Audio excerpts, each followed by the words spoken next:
목사님 나오셔서 예수님을 만날 수 있도록 이라는 제목으로 말씀 전하실 때 귀한 은혜 받으시기 바랍니다.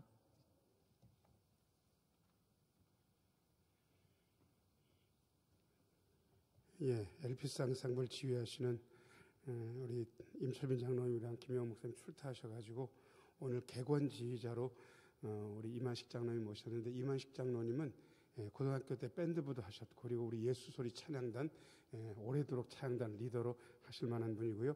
이미 자격은 있는 분입니다. 그리고 새롭게 이렇게 지휘자가 왔고, 그리고 제가 이만식 장로님이 오늘 부른 찬송을 정말로 애창한다는 사실을 잘 알고 있습니다. 그런데 이렇게 듣게 돼서 너무 은혜롭습니다. 박수로 격려하겠습니다.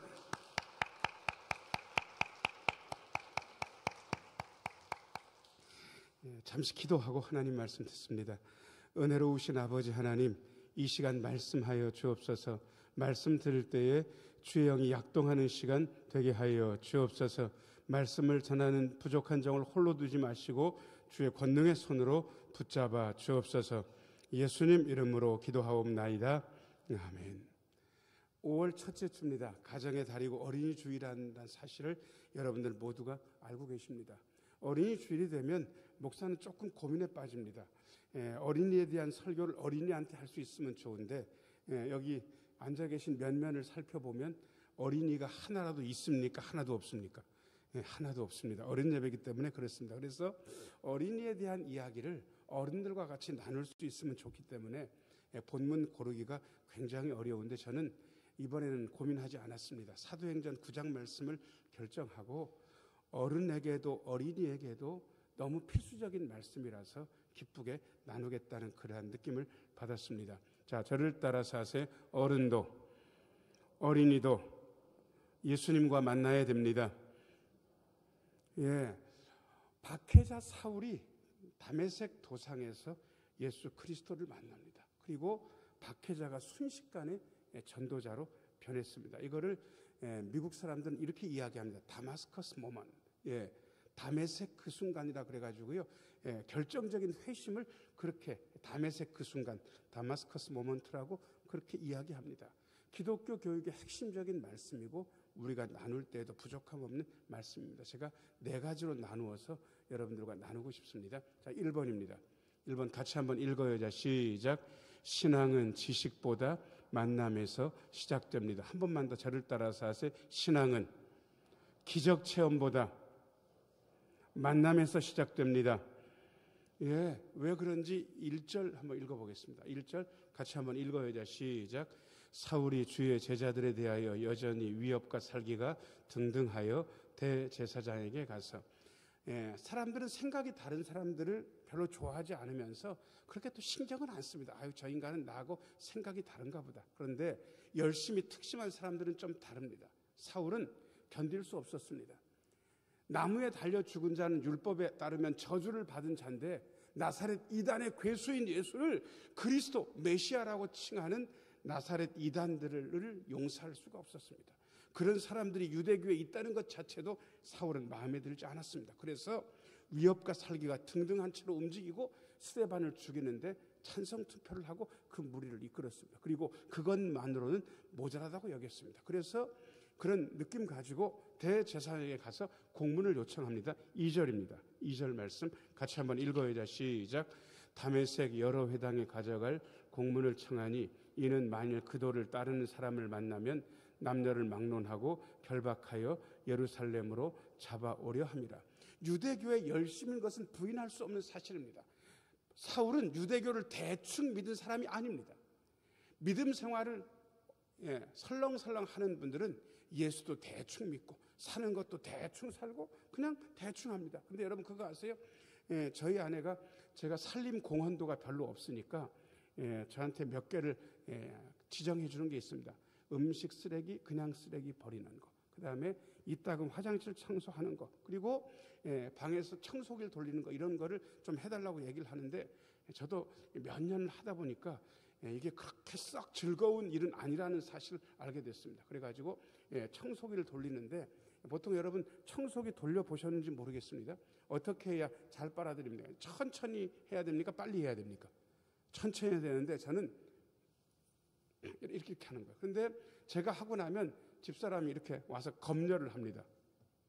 그러니까 밑에 이렇게 보면 머리카락이 여전히 있거든요. 그러면 저는 했는데 대충 한 거고 저희 아내의 눈에 보면 대충 한 거는 한 겁니까? 안 한 겁니까? 안 한 거랑 똑같은 거예요. 예수 믿는 것도 그래요. 여러분이 대충 예수 믿으면 예수 안 믿는 거랑 별반 다르지 않는 거예요. 근데 사울은 그런 분은 아니었어요. 유대교를 믿어도 열심을 다해서 믿은 거예요. 그 열심이 예수를 믿고 전도자가 되니까 그 열심이 그대로 갑니다. 저희 작고하신 저희 할머니는 예수를 믿기 이전에 불교에 심취했던 분이셨습니다. 뭘 알아서 믿은 게 아니고 그저 절에 가서 공을 들이면 자식 잘 된다. 그래가지고 절에서 큰 불사가 절 짓는 거하고 두 번째 불사는 범종을 제조하는 건데 범종 주조할 때 저희 할머니가 돈도 없으면서 절에다 시주를 많이 했습니다. 그리고 시주하게 되면 범종에다가 이름을 새기는데 당신 이름을 새긴 게 아니고 독자 아들 이름을 새겼습니다. 잘 되게 해달라고. 그런데 그 독자는 얼마 지나지 않아서 예수를 믿게 됐고 목사가 됐습니다. 저희 아버지 얘기입니다. 여러분, 그 열심이요, 불교에도 열심이더니 예수를 딱 믿어도요 그 열심이 안 변해요. 초저녁에 한숨 주무시고 일어나시면 그때가 새벽 예배 나가는 시간이에요. 그때가 12시일 수도 있고 새벽 1시일 수도 있는데 가면 목사님 나오실 때까지 기도하는 거예요. 물론 뭐 그 시간 내내 깨 계시진 않았겠고 졸 때도 계셨겠지만 자꾸 하실 때까지 몸이 아플 때를 제외하고는 그걸 한 번도 안 하신 적이 없는 그런 분이셨습니다. 그 열심이 그대로 갔어요. 아, 진짜 이게 보니까 유대교에 대한 열심이 드디어 예수를 믿는데도 작용될 수는 있겠다라는 생각을 가지는데 그런 사울을 하나님께서 뭔가를 하십니다. 3절 말씀, 3절 같이 한번 읽어야죠. 시작. 사울이 길을 가다가 다메섹에 가까이 이르더니 호련히 하늘로부터 빛이 그를 둘러 비추는지라. 아멘. 여러분, 이걸 일컬어 뭐라고 한지 아세요? 길 가는데 태양빛보다 더 밝은 빛이 갑자기 나타나서 사울 일행을 비췄고 사울은 그 빛에 눈이 멀어서 엎드러집니다. 이런 거를 일컬어 우리는 이렇게 이야기합니다. 자, 저를 따라서 하세요. 기적을 체험했다. 놀라운 일이죠. 자, 근데 여러분, 아까도 말씀드렸지만 기적이 그리고 지식이 우리를 믿음을 가지게 못합니다. 신앙은 믿음은요 그런 것에서 생기는 게 아닙니다. 여기서 딱 끝나버렸으면 사울은 일생에 이렇게 얘기하면서 다녔을 겁니다. 아, 내가 놀라운 경험을 했어. 끝. 기적을 경험했어. 끝. 제가 교회 와가지고요 병이 나은 분들을 꽤 많이 알아요. 우리 교회도 그런 분들이 있었어요. 교회 나와가지고 가정의 위기를 극복한 분들을 알아요.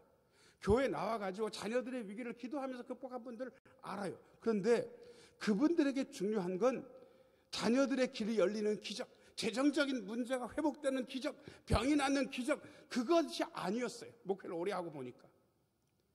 기적을 체험했지만 예수님을 제대로 못 만나니까 나중에 상황이 좋아지니까 교회를 안 나오시는 거예요. 그리고 그 기적도 하나님이 주신 기적이 아니라 때가 되니까 그렇게 날랐나 봐. 때가 됐으니까 해결됐나 봐. 이런 식으로 이야기하는 거예요. 아니요. 기적보다 더 중요한 거, 지식보다 더 중요한 거. 자, 저를 따라서 하세요. 믿음은 지식보다, 기적 체험보다 예수님과의 만남에서 시작됩니다. 예수님하고 만나야 되는 거예요. 우리도 마찬가지입니다. 만나야 되는 거예요. 자, 그런데 그 만남이 어떤 식으로 진행되는지 두 번째입니다. 2번 같이 한번 읽어야죠. 시작. 예수님은 나를 이름으로 부르십니다. 4절 말씀. 4절 말씀 같이 한번 읽어야죠. 시작. 땅에 엎드러져 들음에 소리가 있어 이르시되 사울아 사울아 내가 어찌하여 나를 박해하느냐 하시거늘. 이 짧은 말씀 안에 바울 사도의 신학이 형성되는 토대가 여기서 생깁니다. 자, 일단 하나님은 개인적으로 사울에게 오셔서 사울의 이름을 2번 부르십니다. 자, 저를 따라서 하세요. 사울아 사울아. 여러분, 하나님께서 오셔서 사람을 개인적으로 부르십니다. 개인적으로 부른다는 말은 나는 너를 상대로 인정한다. 나 너하고 관계를 맺고 싶다. 너 나하고 얘기할 수 있는 존재다. 그렇게 하나님께서, 예수님께서 다가오신 거예요. 보통 여러분들이 강아지, 그 다음에 고양이를 분양받거나 아니면 유기견, 유기묘들을 데리고 오게 되면 여러분 어떻게 합니까? 그냥 고양아 강아지야, 개야 이렇게 부릅니까? 이름을 지어줍니까? 이름을 짓는다는 게 무슨 뜻인지 아세요? 네가 부족하지만 나는 너를 상대할 거야. 난 너를 굉장히 친절하게 대할 거야. 그게 이름을 짓는다는 겁니다. 여러분, 양돈업자, 양계업자, 막 몇만 마리씩 그렇게 하잖아요. 그 한 마리 한 마리한테 잡아서 죽여서 팔 건데 이름을 붙일 것 같습니까? 이름을 안 붙일 것 같습니까? 거긴 이름을 안 붙여요. 이름을 붙인다는 이야기는 나 너 개인적으로 상대할 거야, 그런 뜻입니다. 희한하게 또 하나님은 한 번만 부르시지 않습니다. 꼭 오면 두 번씩 부르시는 게 하나님의 스타일입니다. 아브라함아, 아브라함아, 사무엘아, 사무엘아, 사울아, 사울아. 아브라함이 하나님의 말씀을 듣고 자식 이삭을 번제로 드리기 위해서 자식을 데리고 모리아산까지 가잖아요. 결박을 해가지고 하나님의 말씀대로 칼을 빼들고 그냥 이삭의 심장으로 향할 그 순간에 하나님께서 아브라함에게 나타나셔서 몇 번 부르십니까? 두 번. 아브라함아, 아브라함아 부르시잖아요. 자, 여러분 한번 불러보세요. 하나님처럼. 자, 시작. 그런 식으로 불렀으면 아브라함의 칼은 벌써 이삭의 심장을 두 번 찌르고도 남았습니다. 어떻게 그렇게 부릅니까? 아브라함아, 아브라함아 이쯤은 불러야지. 벌써 그런 여러분들은 그렇게 편안하게 부르면요 심장의 칼이 두 번도 더 꽂혔다고. 자, 그러면 딱 하나님의 마음을 담아서 아브라함 부르듯이 아브라함을 두 번. 자, 시작. 요 정도는 돼야 되는 거예요. 근데 아마 사울아, 사울아는 그렇게 급박하게 부르진 않으셨을 것 같습니다. 따뜻하게 부르셨어요. 그런데 사울이 이해할 수 없는 말씀을 하시는 거예요. 사울아, 사울아부터 밑에 두 줄 같이 한번 읽어야죠. 시작. 사울아, 사울아, 내가 어찌하여 나를 박해하느냐 하시걸. 이건 아닌데? 사울은 육신의 예수님을 한 번이라도 본 적이 있습니까? 없습니까? 없어요. 예수님을 박해한 적이 없어요. 사울이 박해한 건 교회를 박해했을 뿐이에요. 그런데 예수님께서 빛 중에 나타나셔 사울아, 사울아, 내가 어째서 나의 교회를 박해하느냐 이렇게 얘기하셨습니까? 나를 박해하느냐 그렇게 하셨습니까? 나를 박해하느냐. 여기서 바울 사도의 교회에 대한 신학이 딱 정립됩니다. 교회와 그리스도는 둘이 아니구나. 교회는 그리스도의 몸이구나. 교회를 박해한 건 그리스도를 박해한 것이구나. 여러분, 교회가 그리스도의 몸이란 어마어마한 신학은 이 한 구절에서 등장한 겁니다. 자, 저를 따라서 하세요. 교회는 그리스도의 몸입니다. 그것도 깨닫게 됩니다. 예수님께서 사울에게 오셔서 개인적으로 이름을 불러주신 것처럼 하나님께서도 우리에게 오셔서 우리와 개인적인 관계를 가지고 싶어 하십니다. 자, 저를 따라서 하세요. 우리 하나님은 나와 개인적으로 만나고 싶어 하십니다. 자, 그런데 여러분, 예배만 이렇게 드린다면, 딱 이렇게 예배만 드리고 집에 가서 하나님과 예수님과 개인적으로 만나는 시간이 단 1분도 없다면 그건 잘하는 것인지 모르겠습니다. 여러분, 연애를 시작하게 되면요, 이렇게 한꺼번에 만나서 노는 거는 아무런 의미가 없습니다. 제가 어려서부터 교회를 다녔기 때문에 교회 안에서 연애하는 실상을 잘합니다. 저는 연애를 못했고 촉만 좋은 쪽이었습니다. 그래서 둘이 슬며시 사라지면 누구랑 작대기를 제가 긋고 저의 작대기는 거의 틀린 적이 없었습니다. 여러분, 왜 둘만 슬쩍 나갈까요? 그래야 개인적인 관계가 발전하기 때문에 그렇습니다. 여러분들도 예배 시간에만 만족하지 않으셨으면 좋겠습니다. 자, 고개를 들고 예수님께 한마디 하겠습니다. 예수님, 저는 예수님과 둘만의 시간을 갖고 싶습니다. 아마 예수님도 그걸 원하실 겁니다. 여러분들도 그 시간을 하루에 10분도 좋고 20분도 좋고 30분도 좋고 내실 수 있었으면 좋겠습니다. 그게 제대로 사는 겁니다. 예수님은 그렇게 우리를 부르십니다. 자, 세 번째입니다. 같이 한번 읽어야 시작.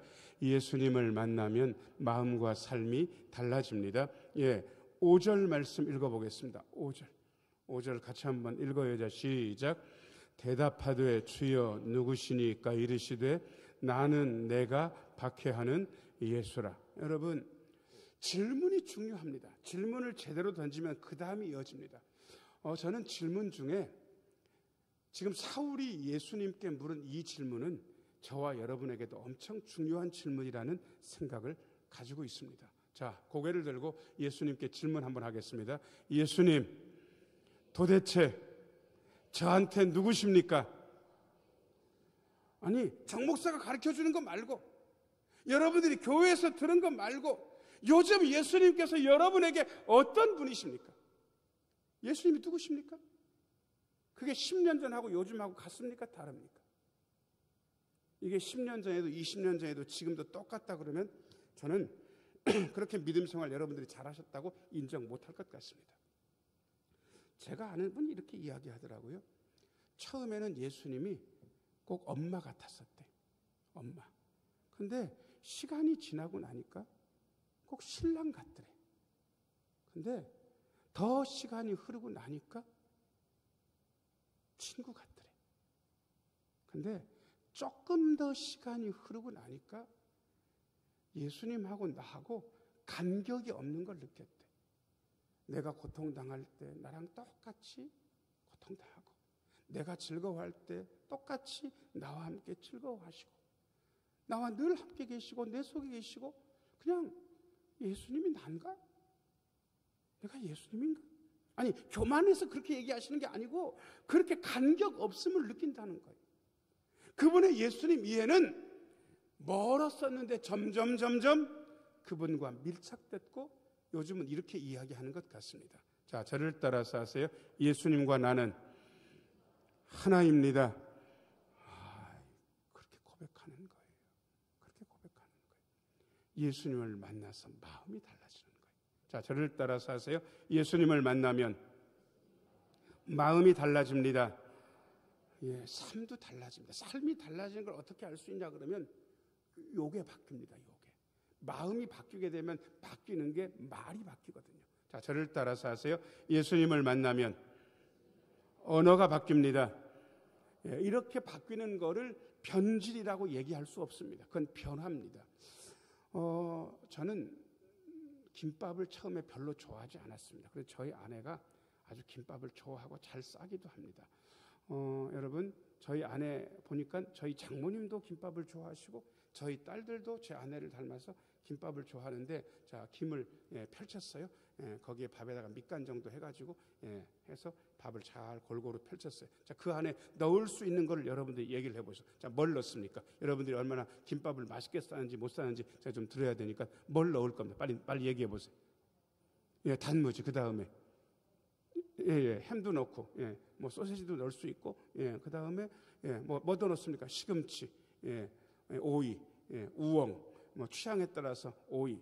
그 다음에 저는 참치김밥을 좋아하니까 참치를 양념을 해가지고 넣을 수도 있고, 어떤 분들은 소고기나 이런 것들을 볶아서 넣을 수도 있고, 또 어떤 분들은 세상에 삼겹살을 길게 해가지고는 그걸 구워가지고 그 안에 넣는 것까지도 봤습니다. 자, 그런데 요즘 넣을 때 조금 주의해야 되는 게 있습니다.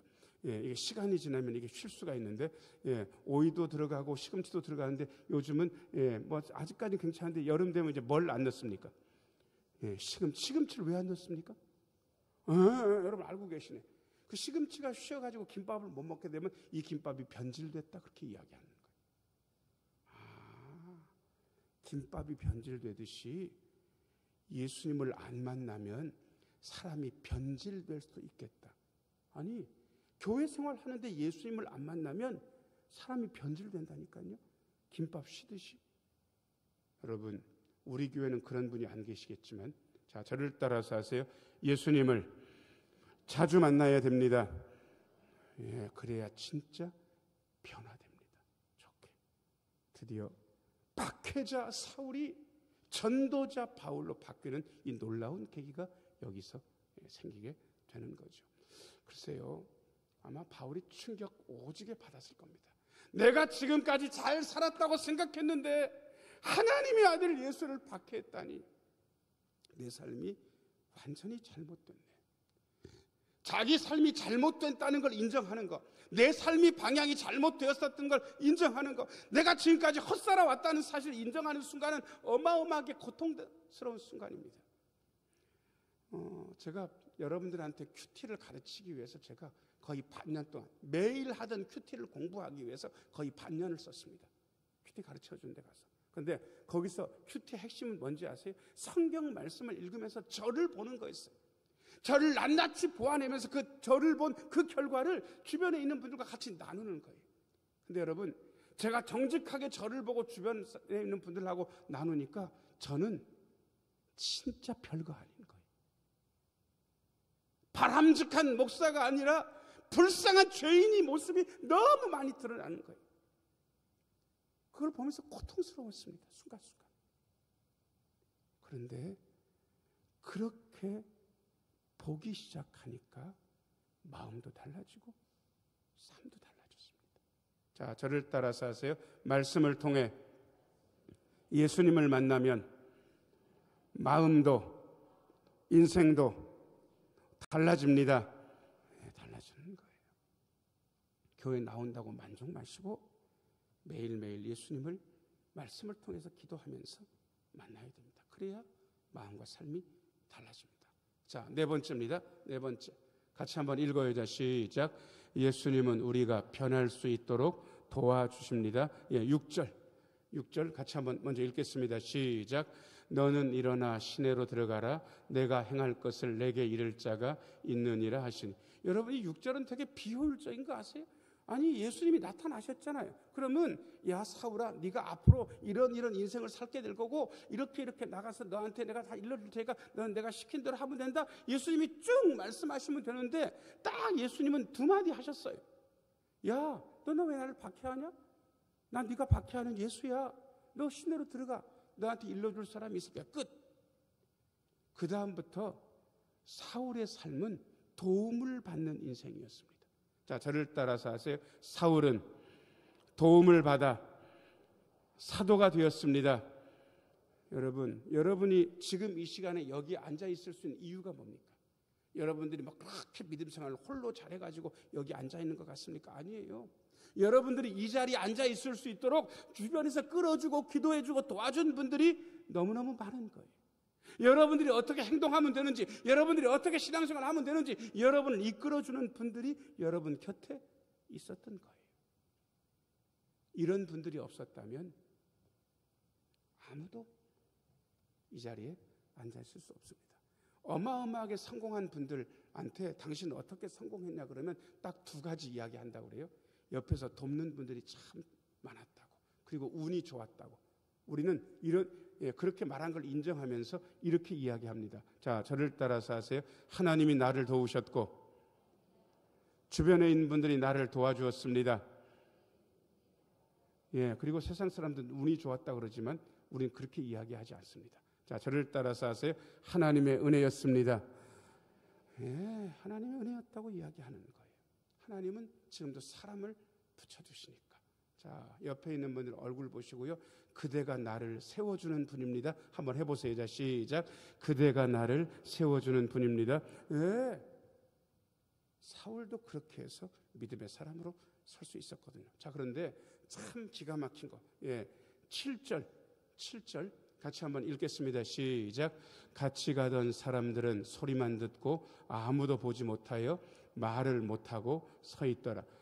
사울이 다메섹으로 혼자 간 게 아니에요. 근데 희한한 건 어떤 사람들은 소리도 못 들었고 보지도 못했어. 근데 어떤 사람들은 소리만 들었고 예수님을 못 봤어요. 그런데 사울은 소리도 들었고 예수님도 봤어요. 이게 왜 이렇게 차이가 나는 겁니까? 하나님, 대체 왜 어떤 사람들한테는 나타나서 보여주시고 어떤 사람들한테는 소리도 못 듣게 하십니까? 하나님 차별합니까? 아니, 하나님은 차별하신 게 아닙니다. 하나님은 사울을 창세전에 선택하기로 작정하셨습니다. 자, 저를 따라서 하세요. 하나님은 미리 작정하셨습니다. 그거를 우리는 신학적인 용어로 예정이라 그렇게 이야기합니다. 예정은 사람들을 불안하게 하는 교리가 아닙니다. 지금 내가 예수 믿는 건 내가 잘나서 예수 믿은 게 아니고 나 믿고 싶어서 믿은 거 아닌데 나는 왜 믿어졌지?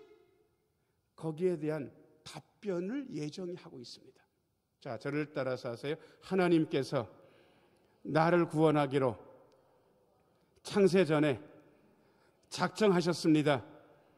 자, 하나님께서 창세전에 나를 구원하기로 작정하셨으면 1번 나는 불평하면서 살아야 된다. 2번 나는 감사하면서 살아야 된다. 어느 겁니까? 1번입니까? 2번입니까? 2번이에요. 2번인 거예요. 여러분, 여러분이 지금 아마 가난하게 지내신다 그러면 여러분 잘못이 아닙니다. 보통 부자는 왜 부자냐 그러면 자기가 부자라서 부자겠습니까? 부모가 부자라서 부자겠습니까? 거의 부자는 부모가 부자라서 부자인 거예요. 가난한 건 왜 가난한지 아세요? 내가 가난해서 가난한 게 아니고 부모가 가난해서 가난하게 태어난 거예요. 그래서 가난을 잘 못 벗어나요. 여러분, 그런데 저는 결정을 봤어요. 가난하게 태어났다고 해서 1번 불평하고 원망하면서 살래? 아니, 그냥 받아들이고 수용하고 감사하면서 살래. 저는 결정을 봤어요. 원망하고 불평하지 않기로, 그냥 수용하고 감사하며 살기로 저는 결정을 봤어요. 여러분들도 어떻습니까? 여러분들도 가난하게 태어났지만 예수를 믿게 되었고 하나님의 자녀로 선택됐는데 1번 원망하고 불평하며 살 것인가? 2번 감사하며 살 것인가? 1번과 2번 중에 여러분들의 선택은 1번입니까? 2번입니까? 2번. 우리 모두 2번. 여러분, 제가 여러분들과 나눈 이 이야기는 어린 아이들한테도 똑같이 해당되는 중요한 이야기입니다. 이거를 자녀들과 함께 나눴으면 좋겠고요. 제가 오늘 설교 내용을 요약해가지고 말씀을 드리겠습니다. 같이 한번 읽겠습니다. 시작. 우리 어린이들이 예수님을 만날 수 있도록 우리 신흥교회 어른들 모두가 어린이들과 예수님과의 만남을 돕는 사람이 됩시다. 아멘. 자, 저를 따라서 하세요. 나도 예수님 만나고 우리의 자녀들도 예수님 만나고 우리의 어린이들도 예수님 만나게 하옵소서. 학생도 청년도 어른도 노년도 다 예수님 만나야 됩니다. 이 예수님을 만나고 만남을 돕는 그러한 사람들로 살아가는 우리 모두가 되기를 예수님의 이름으로 축원합니다. 은혜로우신 아버지 하나님, 우리 모두 예수님을 더 만나게 하여 주옵소서. 다른 분들도 예수님을 만날 수 있도록 돕는 사람들이 되게 하여 주옵소서. 예수님 이름으로 기도하옵나이다. 아멘. 314